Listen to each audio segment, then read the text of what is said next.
Okay, so this one is using Chromebooks, and y'all just fired one up, and notice how fast they start.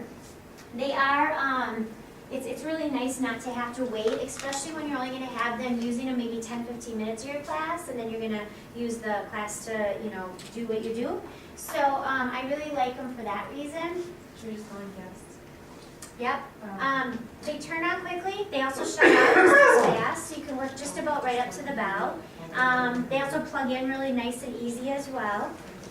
That's okay, I'll come around. They're cheap, they're cheap for a school to afford. There is no USB or flash drives, so some students, they felt like they needed a place to plug something in. There is no hard drive on these. You have to save to Google. You have to save in a Google Drive. And as you can see, there's no mouse, so some of the mouse pad thing is a little bit tricky. But it's nice and small for a desktop, which is nice, especially when I have like big textbooks.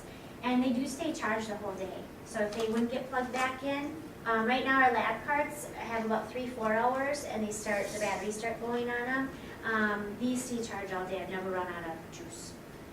But the Wi-Fi seems to be a little glitchy with them sometimes.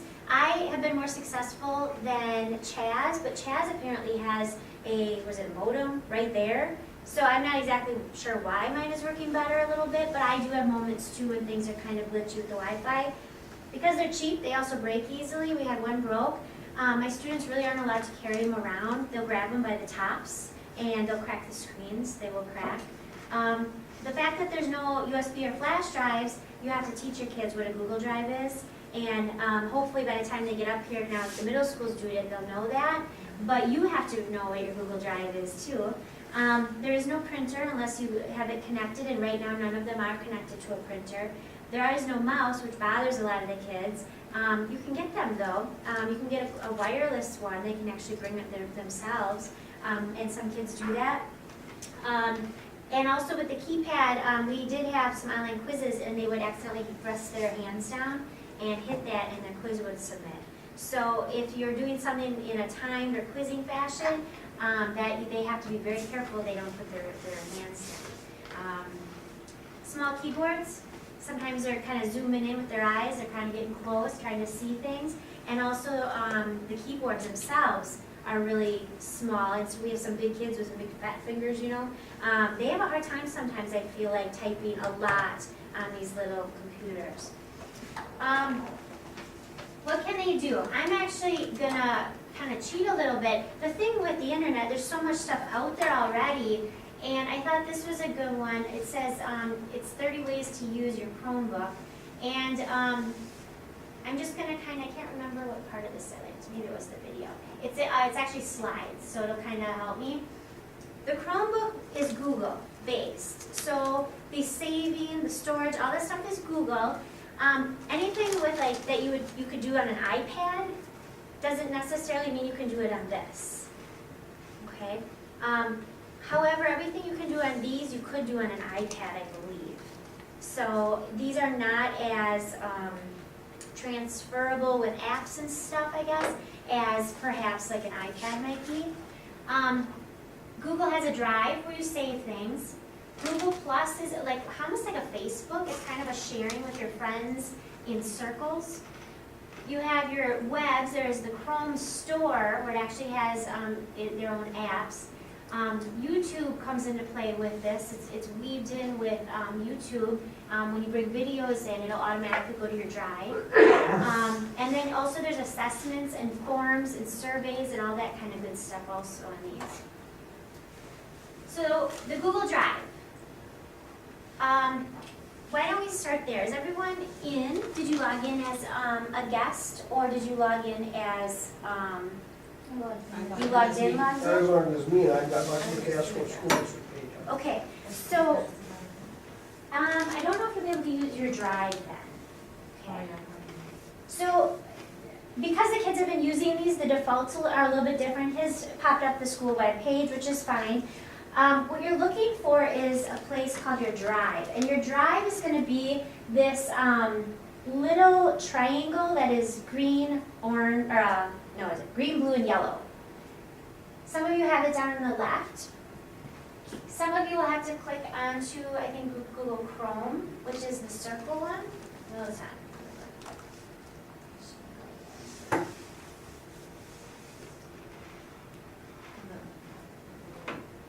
Yours is actually in that. Yeah, just go to like, you can go to your email. It's okay.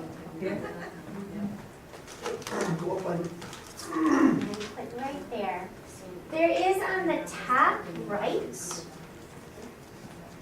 you see those little dots? Oh, Dots? go ahead and, nope. Can you go back where you were? Is your name up at the Okay, top, go right right there? here, I want you to click here, Your address? and the Google And Drive. then click on that square by it. Those little squares, click on that. Click on first, that the one. one it has on And here, I look don't know at if that. kids are on here or who's all this stuff is. Is this everything that, Okay, this is the Google Drive. This is where you work from, where you save documents. This is like your hard drive, basically, okay? There's a red button that says Create. Go ahead and hit that. stuff is this? And in there, if you wanted to create a document, a spreadsheet, a PowerPoint, like my PowerPoint is from there. Also, the last session, I showed you where you could connect to more apps. That's also on the bottom there. I want you to go ahead and create a document, the blue one. This is like a Microsoft Word document, which is awesome. But what it does, and our number one up here on the slide, is that you can collaborate together. So what I'm going to have you do is I want you to type something about how cool I am. No, you can type anything. Just type. Oh, that was awful. Okay, did you feel sorry for my students? Okay, and then I'm going to have you share it. So you need to share it with 2 other people in this room. And we'll see if everyone gets shared to somebody. Okay, there's a blue share button In the right corner. in the top right corner. Share. You're keeping an eye on your mouse, huh?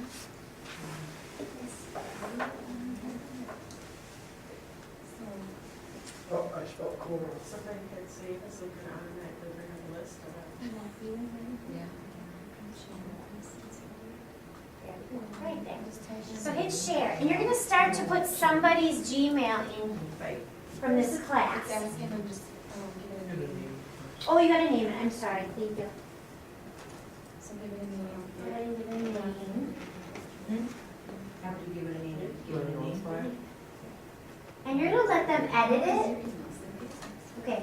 Did you type anyone yet? C-Dub. Okay. So save and try to be done this before. Yeah. Right. Did it come up or not? Sharon, save. Okay. So try starting someone's email. Okay, Yes. Yeah. Okay. Then they can I edit. add Yep, somebody leave that else. alone. It's done. Oh, right away, okay. You can just start typing the second name right after you You click. can. Type the first name, click on it when you see it, then start typing the second name. Sometimes it's better to type in a last name, and it'll find it just as fast as the first name. Like Cherney, if there's less Cherneys in the school than there are Tracys, then it would find me faster than if you used, So we'll pick it up by the last name too? yeah, any part of the name. Now you can actually give people permission to edit your document. Then what has happened is they've actually sent you an email. Once it's shared, you sent them an email saying, hey, I shared a document. So now I'm gonna have you go onto somebody else's page that's shared to you. Hopefully everyone got something shared. Okay, so I'm gonna actually have you open up a new tab. The tabs will be, There it is. the new tab will be that little thing right there. Little thing right there. And you're gonna click again on those little tiny black dots up on the right top corner. And you're gonna go to your Gmail. Wait, what did you say to do? Go to your Gmail. Wait. Now you have somebody's email, go in there. So now you can go and view theirs and go see what they wrote. And you can actually go ahead and type on it too. Sharing time, you click on that. Sure. Now, what'll be fun is if some of you jump on the same document as somebody else, because you'll both be able to type on it at the same time. So somebody else is on your page right now too. So you can actually watch and view each other. Yeah, somebody else is there too. And that's how kids can edit the document you have up on your screen, because if you share something with them, they can pull it up and then they can all type on it. Right. But it's not very organizing, because if they're all doing it at the same time, it can kind of just turn into a. It's like random. Right. I would never just say share to somebody. No, it would be, I'd number them off. Okay, who's ones you're sharing? Who are twos? Okay, I set that up. And that's part of understanding, like, that took me a little bit of time to figure out. Also, if you have them share, you get a couple emails. I have 107 students. I usually would get, I had them share 3 extra credit videos to me this week, 3 little 6 to 8 minute things. And I had 500 emails with all the work coming in and all my other emails and everything. It was like, whoa. And I can handle it now. I know what I'm looking for. I can go through it fast. I was pretty overwhelmed in the beginning. I actually went to some sessions at a conference I went to of how to handle emails, because it was like, and I have files now and different things. But you do get used to it. One of the things, and I'll quick show that I do.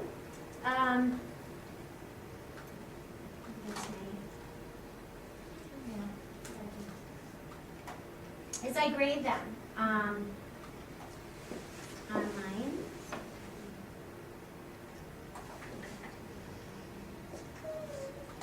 I'm going in my email. This was a shared document one of my students shared to me. Oh, no, wrong one. Sorry. Because I hate to do that.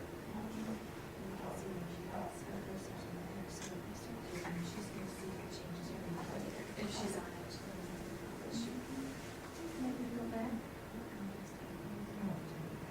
So you can see this is one class. This is all saved emails and articles that they wrote for me. Hold on.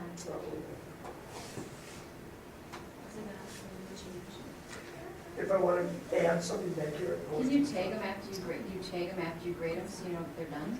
Yeah, you'll have to that system you'll have to kind of figure out how you'll handle that. Like I said.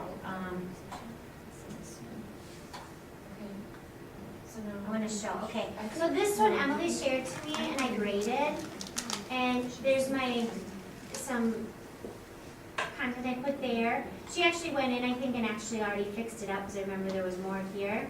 But when I grade something, I'll add comments to it. My students today, anything they didn't want published, they went in and canceled out, so I can't grab anymore. Some of it I'll use for the school newspaper, so I noticed that she went, oh wait, maybe that's what's going on. The Wi-Fi again. Trying to reconnect.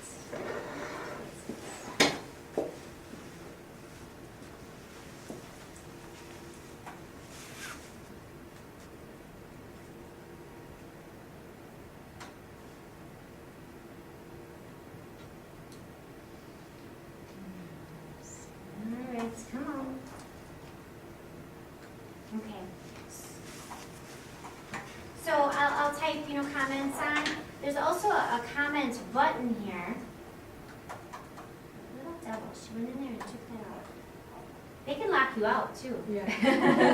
They have some power. Let me try that one. I'd like to show you one that I edited.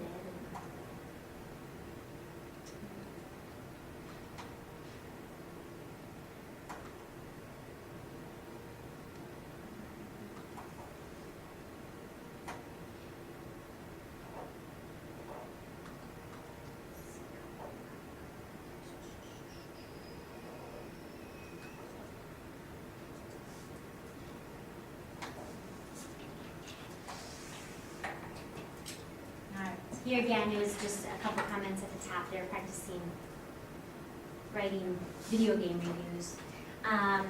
But anyways, I was able to put her grade on there and share some information back to her. I think they might have actually went in and revisited it, but I'll color code things, I'll put comments on, and there's this comment button up here too.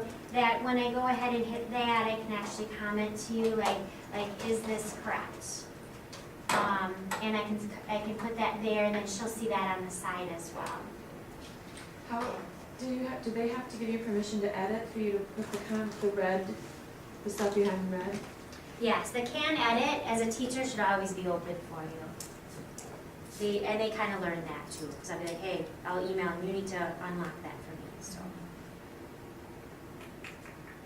Did you see each other playing around on the screens at all?